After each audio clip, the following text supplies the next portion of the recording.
नमस्कार दोस्तों, मैं स्मित मिश्रा स्वागत करता हूं एक बार फिर से आप सभी का एमजेटी एजुकेशन में।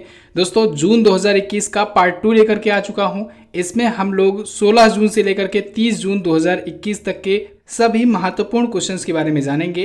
पार्ट 1 ऑलरेडी अपलोड हो चुका है, जिसमें 1 जून से 15 जून को हम लोगों ने बहुत ही अच्छे से कवर अप किया था। अगर आपने नहीं देखा है तो ऊपर कार्ड बनकर आ रहा है, नीचे लिंक डिस्क्रिप्शन में भी दे दिया गया है। यहाँ दोनों पर जगह से जाकर के आप लोग देख सकते हैं जून 2021 का पार्ट 1।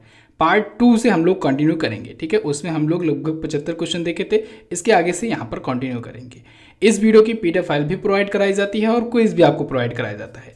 पीडीएफ और क्विज आपको मिल जाएगा हमारे एप्लीकेशन एमजेटी ऐप पर। तो गूगल प्ले स्टोर पर जाइए, एमजेटी ऐप डाउनलोड कीजिए और बिल्कुल फ्री में आप लोग पीडीएफ और क्विज प्राप्त कीजिए इस वीडियो की। चलिए अब बात करते हैं दोस्तों आज के पहले क्वेश्चन की। तो इस वीडियो का पहला क्वेश्चन है, आईईपी द्वारा जारी वैश्विक शांति सूचकांक में शीर्ष पर कौन है। दोस्तों, वैश्विक शांति सूचकांक या ग्लोबल पीस इंडेक्स, इसमें शीर्ष पर एक बार फिर से है आइसलैंड। कौन है? आइसलैंड। आइसलैंड देखिए दोस्तों, ये 2008 से ही टॉप पर बना हुआ है, ठीक है। Iceland, ice piece. देखिए, एक बचपन में आप गेम खेला करते थे आइस स्पाइस, ठीक है। वैसे ही आप लोग यहाँ पर याद रखिएगा, आइस स्पाइस से आइस पीस, यानी पीस के इंडेक्स में आइसलैंड जो होगा ये टॉप पर होगा, ठीक है। 2008 से ही ये टॉप पर बना हुआ है। आप समझ सकते हो कितने सालों से ये टॉप पर बना हुआ है, तो टॉप पर यही रहेगा। अच्छा, भारत इसमें किस स्थान पर है? तो भारत है दोस्तों 135वें स्थान पर। इंडिया की रैंक और टॉप 3 देशों की रैंक, ये इंपॉर्टेंट होते हैं। यहाँ से सबसे ज़्यादा क्वेश्चन पूछे जाने के चांस होते हैं। तो पहले पर आइसलैंड है, सेकंड पर न्यूजीलैंड है, थर्ड पर है डेनमार्क, ठीक है। चौथे पर पुर्तगाल है, पांचवें पर है स्लोवानिया। फिलहाल आपको भारत की रैंक याद रखनी है, 135वीं है इस बार। क्लियर? चलिए अब अगला देखते हैं। अपने डेब्यू टेस्ट मैच में 100 रन बनाने वाली पहली भारतीय महिला क्रिकेटर कौन बनी? तो वो बन गए हैं दोस्तों शेफाली वर्मा। शेफाली वर्मा ने अपने डेब्यू टेस्ट मैच में 100 रन कंप्लीट कर लिए हैं। अब देखिए, यहाँ पर ध्यान देने वाली बात यह है, ये 100 रन है तो इसका मतलब ये नहीं कि इन्होंने शतक लगाया है। शतक इन्होंने नहीं लगाया है। पहली पारी में इन्होंने 96 रन बनाए और अगली पारी में बाकी के रन जैसे ही इन्होंने 4 रन कंप्लीट किए तो 100 रन टोटल हो गया। अभी तक 100 रन भी किसी भारतीय महिला क्रिकेटर ने नहीं बनाया हुआ था, ठीक है। तो ये बनाने वाली पहली बन गई। अच्छा, इसके अलावा एक और क्वेश्चन जून महीने में ही आया। शेफाली वर्मा ही दोस्तों तीनों फॉर्मेट में क्रिकेट के तीनों फॉर्मेट में डेब्यू करने वाली सबसे कम उम्र की खिलाड़ी बन गई हैं, सबसे कम उम्र की क्रिकेटर बनी है, चाहे वो मेन हो या वीमेन हो, दोनों का मिला करके ओवरऑल। और दुनिया में इनका 5वां स्थान है। दुनिया की 5वीं सबसे युवा प्लेयर बन गई हैं जिन्होंने क्रिकेट के तीनों फॉर्मेट में डेब्यू किया हुआ है। Shefali Verma Indian women cricket team के ये बल्लेबाज हैं, ओपनर बल्लेबाज हैं। अगला, किस देश में दुनिया का सबसे शक्तिशाली चुंबक बनाया जाएगा? तो ये दुनिया का सबसे शक्तिशाली चुंबक दोस्तों फ्रांस में बनाया जाएगा। कहाँ पर बनाया जाएगा? फ्रांस में। एक्चुअली में ये अमेरिका की एक कंपनी है जनरल एटॉमिक्स, उसी के द्वारा बनाया जा रहा है, लेकिन ये बनाया जाएगा, असेंबल किया जाएगा फ्रांस में। इसका नाम क्या है? इसका नाम है सेंट्रल सोलनाइट्स। नाम याद रखिएगा, सेंट्रल सोलनाइट्स, ठीक है। ये 13 टेस्ला की इसकी चुंबकीय क्षेत्र की जो तीव्रता है वो है 13 टेस्ला, जो कि पृथ्वी की चुंबकीय क्षेत्र की तीव्रता से 280,000 गुना है, ठीक है। 280,000 गुना है। चलिए अगला देखते हैं। महान भारतीय स्प्रिंटर मिल्खा सिंह जी का निधन हो गया, इन्हें कौन सा नागरिक सम्मान मिल चुका है? तो दोस्तों, अभी हाल ही में मिल्खा सिंह जी का निधन हो गया है। फ्लाइंग सिख नाम से ये मशहूर थे। कोविड-19 की वजह से इनका अभी हाल ही में निधन हुआ है, जून महीने में ही। इनको पद्मश्री से नवाजा जा चुका था। कब नवाजा गया था? 1959 में ही इनको पद्मश्री मिला था, ठीक है। इनको फ्लाइंग सिख के नाम से जाना जाता था। ये पहले भारतीय एथलीट बने थे जिन्होंने कॉमनवेल्थ गेम में गोल्ड मेडल जीता था, ठीक है। और ओलंपिक में भी इन्होंने रिकॉर्ड बनाया था, चौथे पोजीशन पर आए थे। हालांकि ये मेडल तो नहीं जीत पाए, 0.1 सेकेंड से ये चूक गए थे ब्रॉन्ज मेडल से, चौथे पोजीशन पर आ गए थे, ठीक है। लेकिन इनका यही रिकॉर्ड समझ लीजिए, नेशनल रिकॉर्ड इन्होंने जो बनाया और यहाँ पर जो रिकॉर्ड बनाया, ये 40 वर्षों तक रिकॉर्ड रहा, ठीक है। 38 से 40 वर्षों तक रिकॉर्ड भारत में कोई तोड़ ही नहीं पाया। मिल्खा सिंह जी की लाइफ पर मैंने वीडियो भी दी हुई है और ज़्यादा जानकारी अगर चाहते हैं तो आप वो वीडियो देख सकते हैं। चलिए अगला क्वेश्चन देखते हैं। हाल ही में कहाँ की सरकार ने जहाँ वोट वहाँ टीकाकरण अभियान शुरू किया? तो दिल्ली सरकार ने शुरू किया है जहाँ वोट वहाँ टीकाकरण अभियान। ये शुरू किया गया है उन नागरिकों के लिए, दिल्ली के उन नागरिकों के लिए जो बूढ़े बुजुर्ग हो चुके हैं या फिर जो दिव्यांग हैं, ठीक है, जो आने में असमर्थ हैं, तो और जो लोग वैक्सीन लगवाने से थोड़ा सा पीछे हट रहे हैं, ऐसे लोगों को जाकर मोटिवेट किया जाएगा, कन्विंस किया जाएगा वैक्सीनेशन के लिए। जो कैपेबल होगा उनको भेजा जाएगा सेंटर पर, जो नहीं कैपेबल होंगे उनको वहीं पर लगा दिया जाएगा, जैसे कि सीनियर सिटीजन्स वगैरह, ठीक है। चलिए, तो दिल्ली सरकार की ये योजना है। ईरान के नए प्रेसिडेंट कौन बने?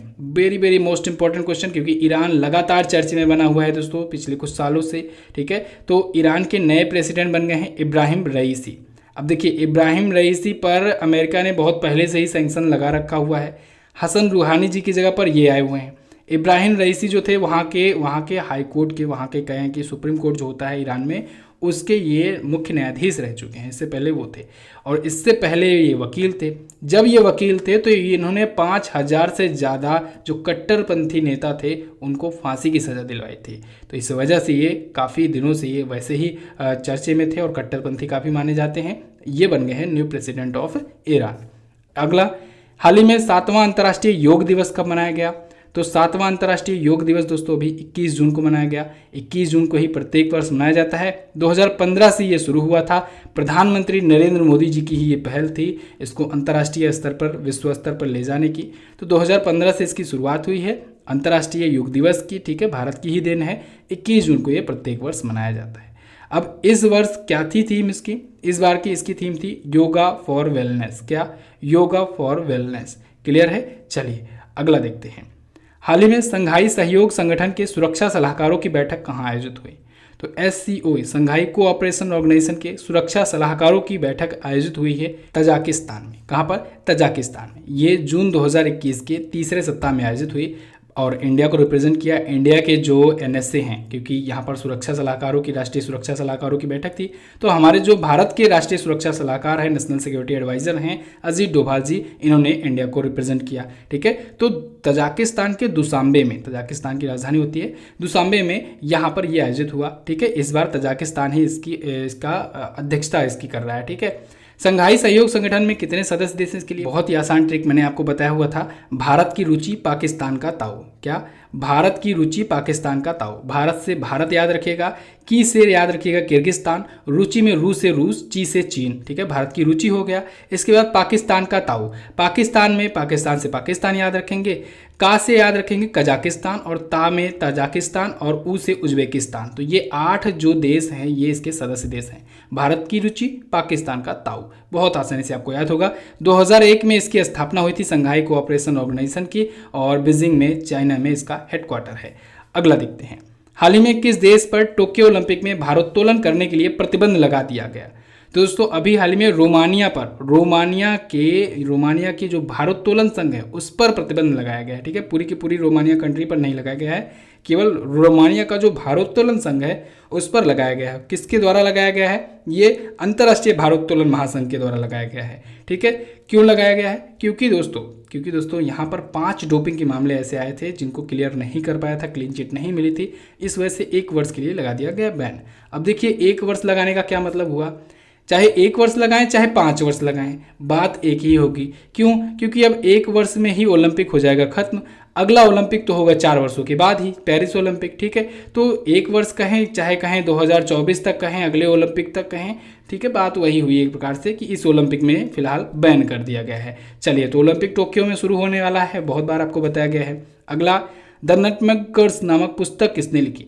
तो द नटमैगर नामक पुस्तक लिखी है दोस्तों अभी हाल ही में अमिताभ घोष जी ने। अमिताभ घोष जी बहुत ही फेमस साहित्यकार हैं, ठीक है। इनको 54वां ज्ञानपीठ पुरस्कार भी मिल चुका है, याद रखना है, ये क्वेश्चन डायरेक्टली पूछा गया है। 54वां ज्ञानपीठ पुरस्कार मिला था, अंग्रेजी भाषा के लिए इनको मिला था, ठीक है, अमिताभ घोष जी को। तो इन्होंने अपनी ये पुस्तक लॉन्च की है। अच्छा, इन्हें पद्मश्री से भी सम्मानित किया जा चुका है, पद्मश्री भी मिल चुका है, ये भी याद रखना आपको। अगला देखते हैं, भारत ने किस देश के साथ मिलकर हाइड्रोजन टास्क फोर्स का गठन किया? तो भारत और अमेरिका मिलकर के दोस्तों हाइड्रोजन टास्क फोर्स का गठन कर रही है। इससे क्या होगा, इससे दोस्तों ये सुनिश्चित किया जाएगा, ये इंश्योर किया जाएगा कि आगे आने वाले समय में हाइड्रोजन का ज़्यादा से ज़्यादा यूज किया जा सके एज ए फ्यूल, ठीक है, फ्यूल के रूप में। क्योंकि हाइड्रोजन आप सबको पता है भविष्य का ईंधन कहा जाता है, और क्यों कहा जाता है वो भी पता होना चाहिए। देखिए, क्योंकि ये CO2 का उत्सर्जन ना के बराबर करता है, ठीक है, CO2 यानी कि कार्बन डाइऑक्साइड का उत्सर्जन ना के बराबर करता है। तो ये और बहुत ही ज्वलनशील ये भी ईंधन भी होता है। जब बहुत ही ज्वलनशील होता है, इसी वजह से ये अभी तक यूज नहीं किया जा रहा था। कारण ये है, एक बार ये जलना शुरू हुआ ना तो कोई कंट्रोल नहीं कर पाता है। तो इसकी कंट्रोल करने की जो क्षमता है ये बहुत हाई होनी चाहिए। कंट्रोलिंग कैपेसिटी, इसके लिए जो इक्विपमेंट लगाने चाहिए वो बहुत हाई होना चाहिए। तो इसीलिए अभी इस पर काम चल ही रहा है, इसी वजह से इसको भविष्य का ईंधन नाम दिया गया था। चलिए अगला देखते हैं। किस खिलाड़ी के सम्मान में उसकी जयंती को स्पेन में राष्ट्रीय टेनिस दिवस घोषित कर दिया गया। अब यहाँ पर आपको क्वेश्चन से ही समझ जाना चाहिए, स्पेन के टेनिस खिलाड़ी कौन हैं, सबसे महानतम टेनिस खिलाड़ी कौन है, राफेल नडाल, ठीक है। तो राफेल नडाल जो स्पेन के खिलाड़ी हैं, टेनिस के स्टार हैं, इनके सम्मान में स्पेन में दोस्तों राष्ट्रीय टेनिस दिवस घोषित कर दिया गया इनके बर्थडे को, ठीक है, इनकी जयंती को। तो राफेल नडाल स्पेन के जो कि फ्रेंच ओपन बहुत अच्छा खेलते हैं, 13 बार फ्रेंच ओपन का ग्रैंड स्लैम का खिताब ये जीत चुके हैं। टोटल 20 ग्रैंड स्लैम जीत चुके हैं और हैं टॉप पर। देखिए 20-20 2-2 खिलाड़ी जीते हैं, रोजर फेडरर और राफेल नडाल, दोनों ही सबसे ज़्यादा ग्रैंड स्लैम जीतने के मामले में पुरुषों में टॉप पर बने हुए हैं। सेकंड पर अब कहें, ये देखिए टॉप पोजीशन पर तो ये दोनों हुए। सेकंड पोजीशन पर अगर बात करें तो नोवाक जोकोविच हैं, सर्बिया के हैं, 19 जीते हैं ग्रैंड स्लैम। अभी जो फ्रेंच ओपन हुआ था इसको भी नोवाक जोकोविच ने जीता था। चलिए अगला, ओलंपिक खेलों के लिए भारतीय पुरुष हॉकी टीम का कप्तान किसे बनाया गया। तो भारतीय पुरुष हॉकी टीम का कप्तान बनाया गया दोस्तों मनप्रीत सिंह जी को। पहले भी कप्तान थे, ओलंपिक में भी इंडिया को ये रिप्रेजेंट करेंगे। अच्छा, पुरुषों को ये रिप्रेजेंट करेंगे, महिलाओं को कौन रिप्रेजेंट करेगा, रानी रामपाल। महिला टीम की रानी रामपाल को बनाया गया है महिला हॉकी टीम का कप्तान, ठीक है, टोक्यो ओलंपिक के लिए। अगला, दुनिया में सदी के शीर्ष परोपकारियों की लिस्ट में शीर्ष पर कौन है। तो दोस्तों दुनिया के सदी के शीर्ष परोपकारियों की लिस्ट में टॉप पर हैं जमशेदजी टाटा। जमशेदजी टाटा जो कि टाटा कंपनी के फाउंडर हैं, ठीक है, टाटा कंपनी के संस्थापक हैं, जो अभी टाटा चल रही है, इसके ये फाउंडर थे जमशेदजी टाटा। और ये दुनिया भर में परोपकारियों की लिस्ट में, यानी कहें कि दान देने के मामले में दुनिया में टॉप पर है। इन्होंने अपने टाइम पर $102 बिलियन का दान दिया था। कितना, $102 बिलियन का अपनी लाइफ भर में इन्होंने दान दिया हुआ है। और इसी वजह से पिछली जो सदी गुजरी हुई है उसमें सबसे आगे हैं ये दानवीरों के लिस्ट में, ठीक है। इनका कुल दान 102.4 बिलियन था। अब देखिए ये हैं टॉप पर। ये टॉप 50 लोगों की लिस्ट जारी की गई, इसमें केवल 2 भारतीयों का नाम है। पहले तो ये हैं, दूसरे स्थान पर कौन है, दूसरे स्थान पर है दोस्तों अजीम प्रेम जी। अजीम प्रेम जी विप्रो के कंपनी के जो पूर्व चेयरमैन थे, विप्रो एक IT कंपनी है उसके, तो उनको मिला है 12वां स्थान, ठीक है, इस टॉप 50 की लिस्ट में। पहले स्थान पर जमशेदजी टाटा जी हैं जो कि भारत के थे।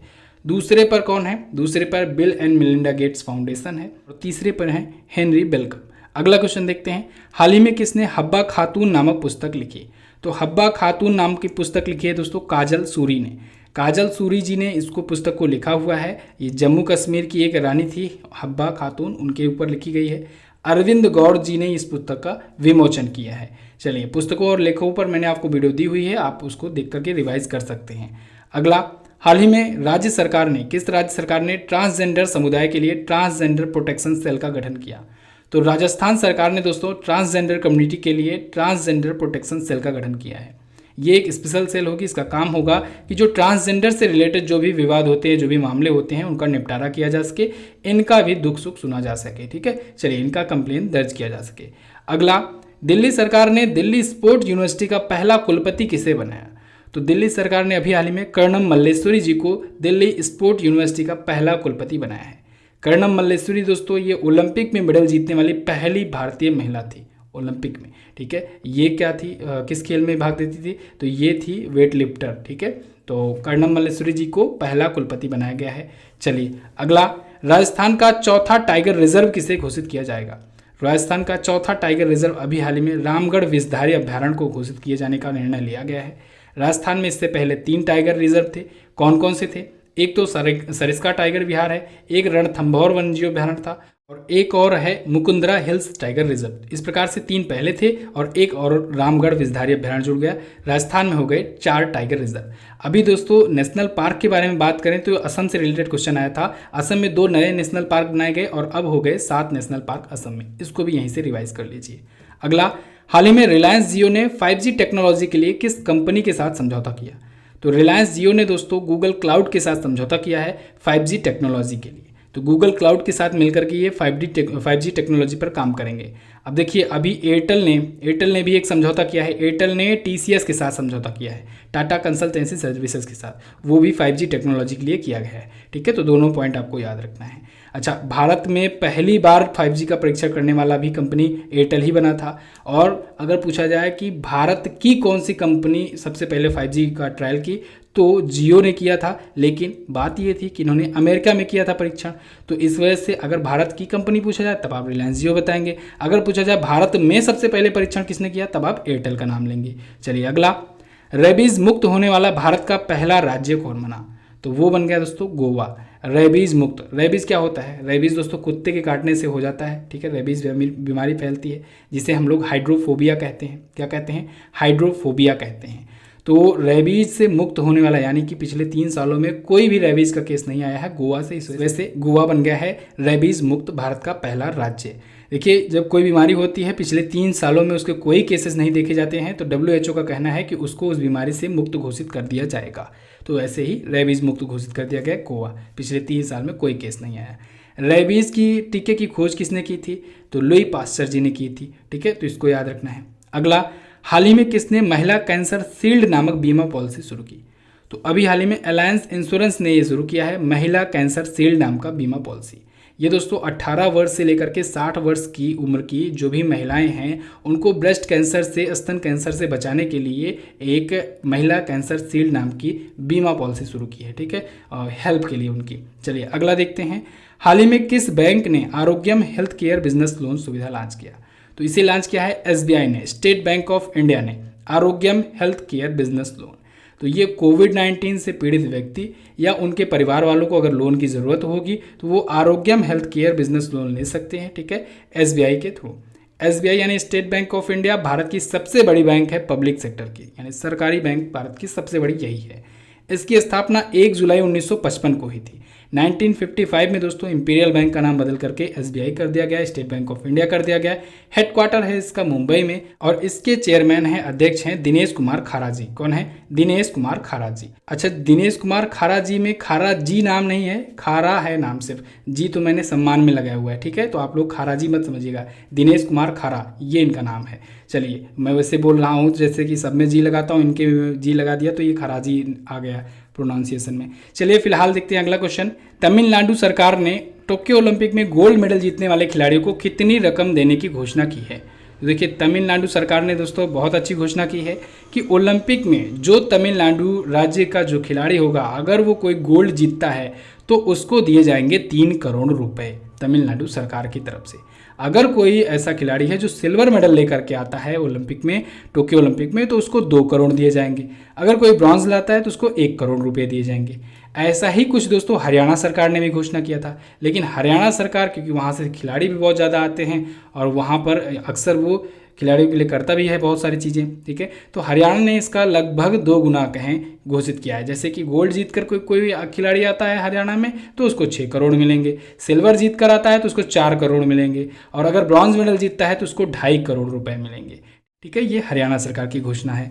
अगला क्वेश्चन, अंतर्राष्ट्रीय MSME दिवस कब मनाया जाता है? International MSME day. MSME का मतलब होता है micro small and medium enterprises. तो इसके लिए एक खास दिन चुना गया है 27 जून को। 27 जून को ही अंतर्राष्ट्रीय MSME दिवस मनाया जाता है। MSME के तहत दोस्तों जितने भी छोटे और लघु उद्योग आते हैं सब आते हैं MSME के तहत ही, और इनका बहुत बड़ा योगदान होता है। ना सिर्फ भारत की GDP में बल्कि दुनिया भर के सभी देशों में GDP में सबसे बड़ा योगदान MSME सेक्टर का ही रहता है। अगर बात करें ओवरऑल दुनिया में तो दुनिया भर के जितने भी बिजनेस होते हैं उसमें 90% कंट्रीब्यूशन MSME सेक्टर का होता है। भारत में अगर बात करें तो भारत में दोस्तों 30% का कंट्रीब्यूशन जो है ये MSME सेक्टर का है GDP में। ठीक है, दुनिया भर की GDP में जो है 50% का योगदान MSME का है। ठीक है, तो इन सबको सम्मानित करने के लिए एमएसएमई सेक्टर के जो भी बिजनेस व्यापारी हैं उनको सम्मानित करने के लिए 27 जून को एक दिन डिसाइड किया गया है। अगला, हाल ही में किसने स्टायरियन ग्रैंड प्रिक्स 2021 जीता? तो अभी हाल ही में स्टायरियन ग्रैंड प्रिक्स 2021 जीत लिया है दोस्तों मैक्स वर्स्टैपेन ने। मैक्स वर्स्टैपेन ये दोस्तों रेडबुल के खिलाड़ी हैं और नीदरलैंड के रहने वाले हैं। इस सीजन में इन्होंने 4 रेसेस जीत ली हुई हैं अभी तक। इस सीजन यानी कि 2021 में इन्होंने 4 रेस जीत ली हुई हैं। ठीक है, इस बार टोटल अभी तक 8 रेस हुआ है, 4 इन्होंने ही जीत लिया है। कौन कौन सी रेस जीती है मैक्स वर्स्टैपेन ने? इन्होंने दोस्तों Emilia Romagna Grand Prix, Monaco Grand Prix, French Grand Prix और स्टायरियन ग्रैंड प्रिक्स, ये 4 रेस जीत ली हुई हैं। इसके अलावा 3 रेस इस सीजन में लुइस हैमिल्टन ने जीता है, जिन्होंने दुनिया में सबसे ज़्यादा रेस जीता हुआ है, लेकिन इस सीजन इन्होंने सिर्फ 3 ही रेस अभी तक जीते हुए हैं। कौन कौन सी? बहरीन ग्रैंड प्रिक्स, पुर्तगालियन ग्रैंड प्रिक्स और स्पेनिश ग्रैंड प्रिक्स। ठीक है, एक और खिलाड़ी हैं सर्जियो पेरेज। सर्जियो पेरेज ने भी एक ग्रैंड प्रिक्स जीता है इस सीजन में, अजरबैजान ग्रैंड प्रिक्स। तो ये टोटल 8 के 8 ग्रैंड प्रिक्स हुए अभी तक जो आयोजित हुए हैं जब तक मैं ये वीडियो बना रहा हूँ। ठीक है, चलिए अगला देखते हैं। T20 वर्ल्ड कप 2021 का आयोजन कहाँ किया जाएगा? तो इसका आयोजन दोस्तों संयुक्त अरब अमीरात में किया जाएगा, यूएई में खेला जाएगा T20 का वर्ल्ड कप 2021 का। इससे पहले ये अक्टूबर मंथ में इंडिया में होना था, लेकिन इंडिया में कोविड के केसेस को देखते हुए बीसीसीआई ने फैसला लिया है कि ये आयोजित किया जाएगा यूएई में। अब देखिए समझिएगा इस चीज़ को, ये आयोजित तो कराया जा रहा है यूएई में, लेकिन अगर पूछा जाएगा कि इसको किसके द्वारा आयोजित कराया जाएगा, यानी मेज़बानी किसके द्वारा किया जा रहा है, तो मेज़बानी बीसीसीआई ही करेगा, यानी भारत का जो क्रिकेट का कंट्रोल बोर्ड है वही करेगा। ठीक है, board of control for cricket in India, यही इसकी मेज़बानी कर रहा है। बस इसने वेन्यू चेंज कर दिया है, भारत ना होकर के वहाँ पर कर दिया है। चलिए अगला देखते हैं। डीआरडीओ ने जून 2021 में अग्नि मिसाइल के किस संस्करण का परीक्षण किया? तो डीआरडीओ ने अभी हाल ही में अग्नि प्राइम मिसाइल का सफलतम परीक्षण किया है। अग्नि प्राइम मिसाइल दोस्तों ये अग्नि फर्स्ट मिसाइल का ही एक एडवांस वर्जन है, अग्नि फर्स्ट का ही। इसकी मारक क्षमता या रेंज बात करें तो ये है 1000 से 1500 की किलोमीटर की रेंज होगी इसकी अग्नि प्राइम मिसाइल। इसको परमाणु क्षमता से लैस कर दिया गया है, कैनिस्टर वगैरह लगा दिए गए हैं। ठीक है, काफ़ी ज़्यादा इसको एडवांस कर दिया गया है और हल्का कर दिया गया है वेट में भी। तो इस वजह से इसका अभी परीक्षण किया गया है नया। अगला, हाल ही में किन देशों के बीच सी ब्रिज ड्रिल नामक नौसैन्य अभ्यास हुआ? तो अभी हाल में यूक्रेन, अमेरिका सहित 30 देशों के बीच दोस्तों सी ब्रिज ड्रिल नाम का एक नौसैन्य अभ्यास हुआ, नेवल एक्सरसाइज हुआ है। बहुत ही इंपॉर्टेंट एक्सरसाइज है। ये काला सागर में आयोजित हुआ है। कहाँ पर? काला सागर में। डेली करंट अफेयर के अगर वीडियो आप देखते होंगे तो आपको दिखाया गया है काला सागर कहाँ पर है, ब्लैक सी। तो ये ब्लैक सी में है दोस्तों, आयोजित हुआ था। ठीक है, और किसके किसके बीच में? यूक्रेन, अमेरिका सहित 30 देशों के बीच में आयोजित हुआ था। अगला देखते हैं। ट्विटर ने भारत में मुख्य शिकायत अधिकारी किसे नियुक्त किया? तो ट्विटर ने दोस्तों मुख्य शिकायत अधिकारी अपना नियुक्त कर दिया है जेरेमी कमाल को।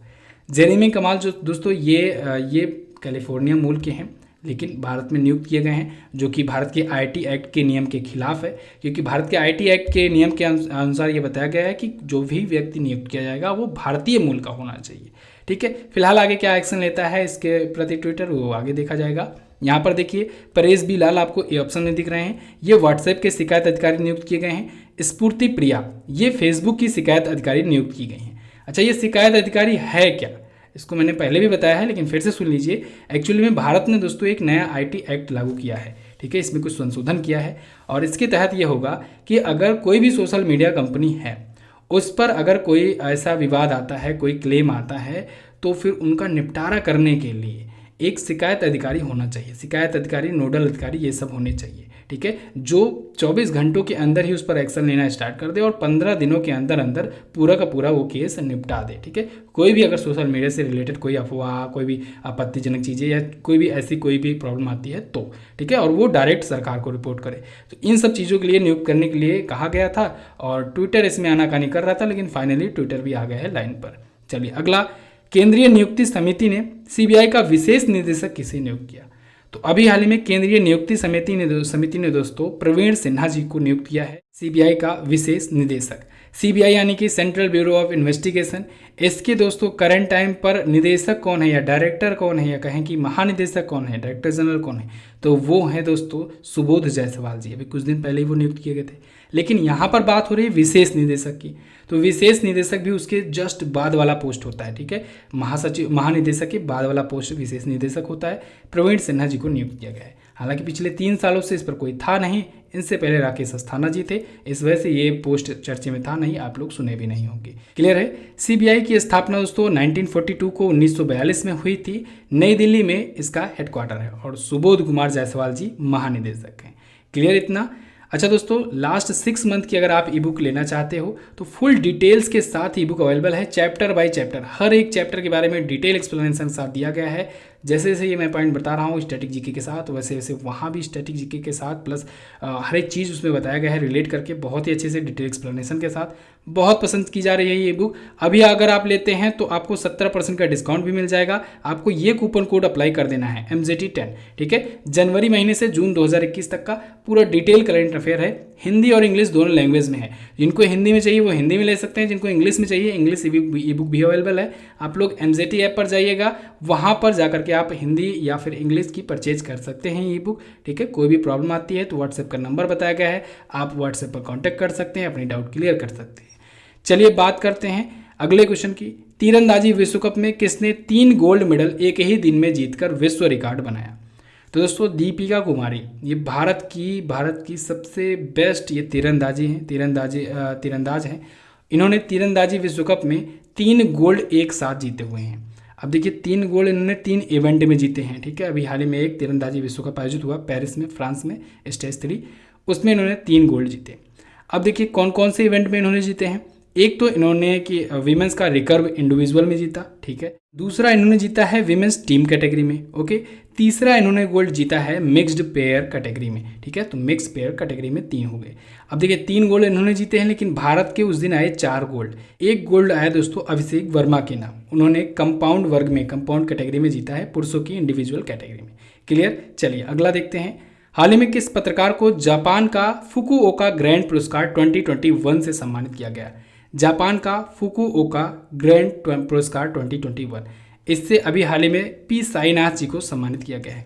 पी साईनाथ ये बहुत ही फेमस पत्रकार हैं, इन्होंने 2021 के लिए यह पुरस्कार जीता है, ठीक है। ये पुरस्कार दोस्तों उन पर्सन को, उन ऑर्गेनाइजेशन को दिया जाता है जो एशियन कल्चर को संरक्षित करने में अपने काम जो योगदान दिए रहते हैं उनके लिए दिया जाता है, ठीक है। तो जापान के द्वारा दिया जाता है, इसको याद रखना है। जापान में किसके द्वारा दिया जाता है? तो दोस्तों एक है फुकुओका सिटी इंटरनेशनल फाउंडेशन, तो उसके द्वारा दिया जाता है। अगला, किस भारतीय मेट्रो रेलवे को जापान द्वारा outstanding civil engineering achievement award 2021 दिया गया, 2020 दिया गया, ध्यान रखिएगा 2020 के लिए दिया गया है। तो दिल्ली मेट्रो को दिया गया है। दिल्ली मेट्रो को जापान का outstanding civil engineering achievement award 2020 दिया गया है। इसके स्टेज 1, स्टेज 2 और स्टेज 3 इन 3 प्रोजेक्ट्स के लिए ये अवार्ड दिया गया है। किसके द्वारा दिया गया? Japan society of civil engineers के द्वारा दिया गया है ये। अच्छा, दिल्ली मेट्रो से याद आया दोस्तों, दिल्ली मेट्रो ही भारत की पहली ड्राइवरलेस मेट्रो शुरू करने वाली ये ट्रेन मेट्रो सेवा है, ठीक है। भारत की ये दूसरी मेट्रो रेल सेवा है ओवरऑल, क्योंकि पहली मेट्रो रेल सेवा कौन सी थी? कोलकाता मेट्रो 1984 में जो कि शुरू की गई थी। दिल्ली मेट्रो 2002 में शुरू की गई थी, ठीक है। चलिए अगला, हाल ही में किससे व्हाट्सएप पेमेंट इंडिया का नया प्रमुख नियुक्त किया गया? व्हाट्सएप पेमेंट इंडिया, तो इसके नए प्रमुख, भारत के नए प्रमुख बनाए गए दोस्तों मनीष महात्मे। कौन? मनीष महात्मे, इसको मनीष कर लीजिए, मनीष महात्मे। ये व्हाट्सएप पेमेंट इंडिया के नए प्रमुख, नए मैनेजिंग डायरेक्टर नियुक्त किए गए हैं। व्हाट्सएप के बारे में बात करें तो 2009 में इसको स्थापित किया गया था, कैलिफोर्निया में हेडक्वार्टर्ड है। CEO हैं विल कैथकार्ट। और इसके फाउंडर्स की बात करें, फाउंडर्स पूछे जा सकते हैं, तो जैन कॉम और ब्रायन एक्टन ये व्हाट्सएप के फाउंडर्स थे। हालांकि 2014 में व्हाट्सएप को फेसबुक ने एक्वायर कर लिया। क्लियर बिल्कुल। चलिए, व्हाट्सएप का शिकायत अधिकारी किसे नियुक्त किया गया है? परेश बिलाल को, अभी मैंने आपको बताया, ठीक है, परेश बिलाल। अगला, French Grand Prix Formula 1 race 2021 किसने जीता? दोस्तों French Grand Prix Formula 1 race किसने जीता? अभी तो मैंने आपको बताया, मैक्स वर्स्टैपेन ने जीता है, ठीक है। रेडबुल के खिलाड़ी हैं, इन्होंने इस बार 4 रेसेस जीती हुई हैं, जिनमें से एक फ्रेंच ओपन भी है, फ्रेंच ग्रैंड प्रिक्स है, ठीक है। फ्रेंच ग्रैंड प्रिक्स ये फार्मूला 1 की रेस है। अगला, अंतर्राष्ट्रीय योग दिवस पर प्रधानमंत्री नरेंद्र मोदी जी ने कौन सा एप्लीकेशन लॉन्च किया? तो अंतर्राष्ट्रीय योगा डे पर यानी 21 जून को दोस्तों प्रधानमंत्री नरेंद्र मोदी जी ने एम योगा ऐप लॉन्च किया है। क्या? M yoga app. इनको इंटरनेशनल लेवल पर इसको प्रमोट किया जा रहा है। ऐसे देशों में जहाँ पर योगा अभी नहीं जानते हैं लोग, वहाँ तक योगा पहुँचाने के लिए इस एप्लीकेशन का सहारा लिया जाएगा। इस एप्लीकेशन में योग के जो बेसिक्स होते हैं उनकी वीडियोज़ होंगी, वीडियो लिस्ट होंगी, सब कुछ बताया जाएगा क्या कैसे करना है। ठीक है। अगला, हाल ही में किसने यूरोपियन इन्वेंटर अवार्ड 2021 जीता? तो अभी हाल ही में इस अवार्ड को जीता है सुमिता मित्रा ने। किसने? सुमिता मित्रा ने जीता है दोस्तों यूरोपियन इन्वेंटर अवार्ड 2021। सुमिता मित्रा, ये सुमिता मित्रा दोस्तों भारतीय मूल की हैं, लेकिन ये अमेरिकी रसायनज्ञ हैं। ठीक है। तो इनको गैर यूरोपियन पेटेंट कार्यालय देश की कैटेगरी में यह अवार्ड दिया गया है।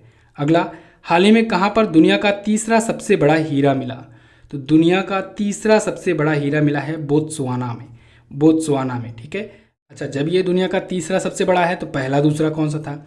तो पहला दोस्तों 1905 में खोजा गया था, जो कि दक्षिण अफ्रीका में खोजा गया था, और उसका नाम क्या रखा गया है? उसका नाम था दोस्तों कलिनन पत्थर, कलिनन स्टोन। ठीक है। कलिनन स्टोन वो था 3106 कैरेट का। ठीक है, पहला जो है। दूसरा जो है सबसे बड़ा हीरा वो कौन सा है? वो खोजा गया 2015 में, और वो लुकारा डायमंड्स के द्वारा खोजा गया था। वो 1109 कैरेट का था।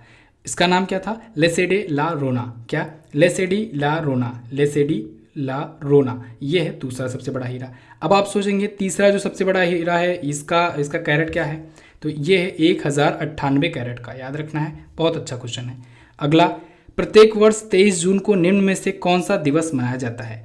23 जून को दोस्तों प्रत्येक वर्ष 3 दिवस मनाए जाते हैं। संयुक्त राष्ट्र का लोक सेवा दिवस, अंतर्राष्ट्रीय ओलंपिक दिवस और अंतर्राष्ट्रीय विधवा दिवस। ये तीनों के तीनों मनाए जाते हैं।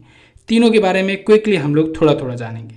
देखिए, 23 जून को जो राष्ट्रीय लोक सेवा दिवस मनाया जाता है, ये 2002 से मनाया जाना शुरू हुआ था। ठीक है। ये लोक सेवा के बारे में जागरूकता फैलाने के लिए मनाया जाता है। ओलंपिक दिवस जो मनाया जाता है, ये कब से मनाया जाना शुरू हुआ? ये 1948 से मनाया जाना शुरू हुआ। इसलिए मनाया जाता है क्योंकि 23 जून 1894 को ओलंपिक खेलों की शुरुआत हुई थी।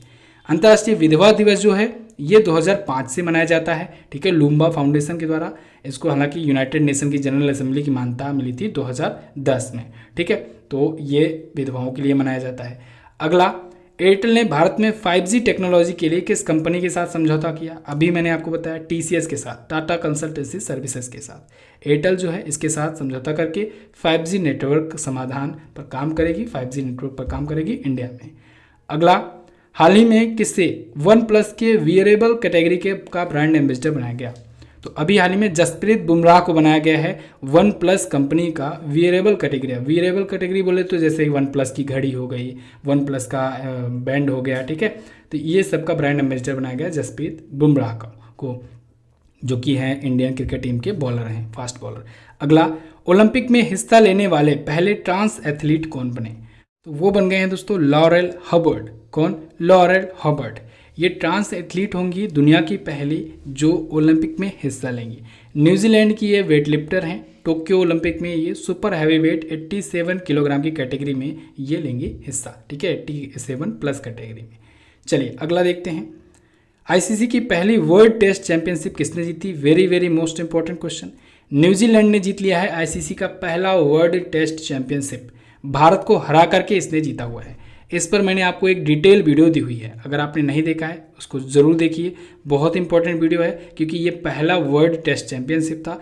2019 से ही चल रहा था और अब जा करके इसका फाइनल हुआ था जून 2021 में, जिसको किसने जीत लिया है? न्यूजीलैंड की टीम ने जीत लिया है। इसमें प्लेयर ऑफ द सीरीज का अवार्ड जीता है दोस्तों केन विलियमसन ने, और प्लेयर ऑफ द मैच का अवार्ड यानी कि लास्ट मैच में मैन ऑफ द मैच का अवार्ड किसने जीता? काइल जेमिन्सन ने। किसने?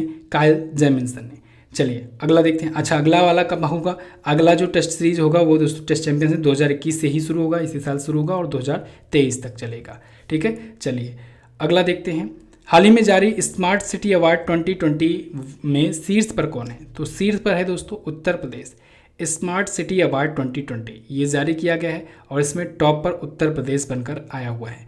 अगर सिटीज़ में बात करें तो सिटीज़ में दोस्तों इंदौर और सूरत दो जो सिटी हैं ये हैं टॉप पर। ठीक है, स्मार्ट सिटी अवार्ड में अभी बहुत सारी कैटेगरीज में अवार्ड दिए गए हैं। राज्यों में टॉप पर उत्तर प्रदेश है, सेकंड पर मध्य प्रदेश, थर्ड पर तमिलनाडु में है। ठीक है, सिटीज़ के मामले में अगर बात करें, शासन के मामले में तो शासन में वडोदरा ऊपर है, अर्थव्यवस्था में इंदौर ऊपर है, स्वच्छता के मामले में तिरुपति ऊपर है, ठीक है। अहमदाबाद को स्मार्ट सिटी लीडरशिप अवार्ड मिला है। ये बहुत सारी लिस्ट है, इस पर मैंने आपको वीडियो दी हुई है, इसको हम लोग डेली करंट अफेयर में कवर किए थे। फिलहाल यहाँ पर पूछा जाएगा आपसे कि राज्य कौन सा है, शीर्ष राज्य कौन सा है, तो आप उत्तर प्रदेश बता देंगे, और सिटी में अगर पूछा जाए तो आप इंदौर और सूरत बताएंगे, दोनों एक साथ है संयुक्त रूप से टॉप पर। अगला, भारत का bank credit to GDP ratio 2020 में कितना प्रतिशत बढ़ा है? दोस्तों ये बढ़ गया है 56%। कितना? 56% 2020 में इंडिया का bank credit to GDP ratio बढ़ गया है। Bank credit to GDP ratio का मतलब यानी बैंक से जितना क्रेडिट लिया गया हो उसका जीडीपी से रेशियो निकाल दो, तो वो 56% से ज़्यादा बढ़ गया है, ठीक है। और अमाउंट में अगर बात किया जाए तो 1.52 ट्रिलियन था, यानी इतना जो है बैंकों पर बकाया है। क्लियर? चलिए अगला, हाल ही में माइक्रोसॉफ्ट ने आधिकारिक तौर पर कौन सा विंडोज़ लॉन्च किया? तो दोस्तों विंडोज़ 11 आ चुका है ऑफिशियल तरीके से, ठीक है। अभी तक विंडोज़ 10 चल रहा था, अब आया है विंडोज़ 11। माइक्रोसॉफ्ट ने इसे लॉन्च कर दिया है। 2016 में विंडोज 10 लॉन्च किया था और 2021 में जाकर के विंडोज़ 11 लॉन्च कर दिया है। क्लियर है? अगला, कौन सा शहर विदेशी कामगारों के लिए दुनिया का सबसे महंगा शहर बना? तो दोस्तों अशगाबाद जो है ये विदेशी कामगारों के लिए दुनिया का सबसे महंगा शहर है, ठीक है। अशगाबाद तुर्कमेनिस्तान की राजधानी है, ठीक है। अभी हाल ही में मर्सर ने दोस्तों कॉस्ट ऑफ लिविंग सर्वे जारी किया है, उसी सर्वे में बताया गया है। अशगाबाद टॉप पर है, सबसे महंगा शहर है, ठीक है। और दूसरे स्थान पर है बेरूत जो है ये लेबनान का शहर है, ठीक है, ये दूसरा सबसे महंगा है।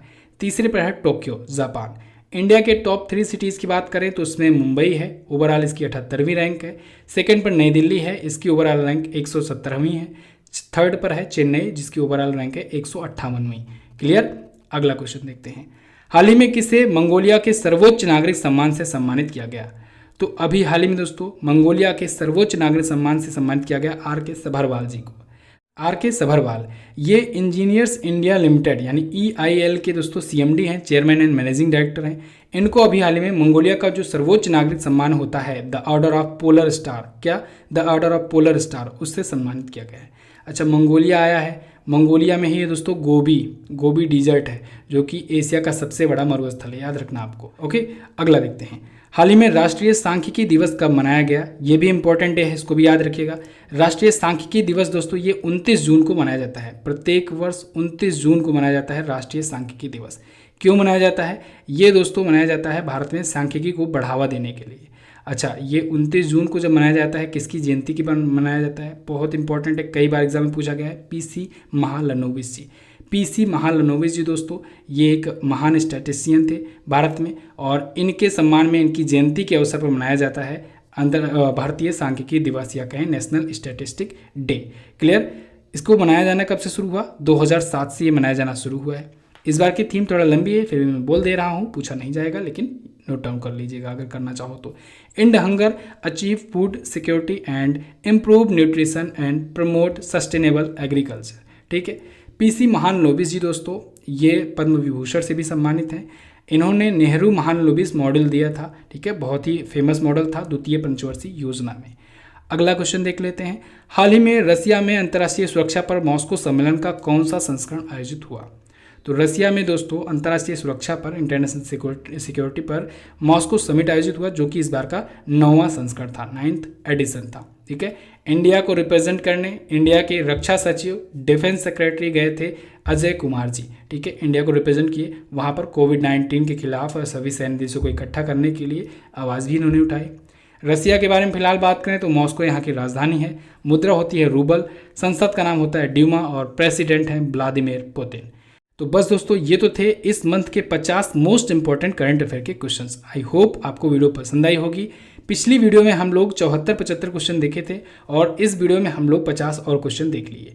2 पार्ट में जून मंथ का आपका पूरा का पूरा निचोड़ कंप्लीट हो गया है। अगर आपने पार्ट 1 नहीं देखा है तो उसको देख लीजिए, उसकी PDF भी डाउनलोड कर लीजिए, उसकी क्विज भी सॉल्व कर लीजिए। इस वीडियो को आप देख लियो, इसकी भी क्विज और इसकी भी PDF जा करके आप लोग MZT ऐप से प्राप्त कर लो, टेलीग्राम ग्रुप पर भी PDF दी जाती है, टेलीग्राम ग्रुप से भी आप जुड़ सकते हो। MZT एजुकेशन के नाम से टेलीग्राम पर जाकर के आपको सर्च करना है और ग्रुप से ज्वाइन हो जाना है, बाकी सारी PDF आपको वहाँ पर मिल जाएंगी। इसके अलावा दोस्तों, अगर आप किसी ऐसे एग्जाम की प्रिपरेशन कर रहे हो जहाँ पर हिंदी पूछा जाता है, तो अगर आप 100% उसमें स्कोर करना चाहते हो तो सबसे पसंदीदा कोर्स ये ले सकते हो। हिंदी वीडियो कोर्स सबसे ज़्यादा लोग इसको ले रहे हैं, ठीक है। UPSI, PET, RO, TT, लेखपाल सभी के लिए इंपॉर्टेंट है ये।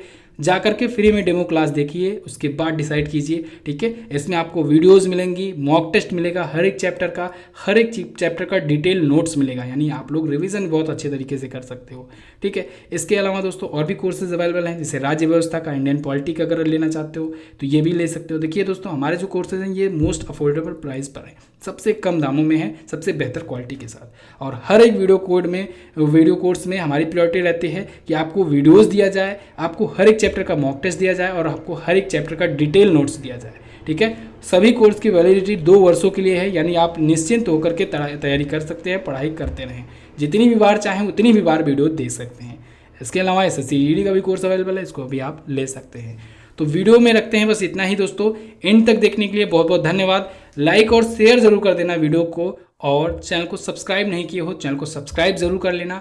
इन दोनों वीडियोज़ को भी देख लेना, ये भी इंपॉर्टेंट है। मिलेंगे दोस्तों अगली वीडियो में, तब तक के लिए अब नमस्कार, जय हिंद, वंदे मातरम।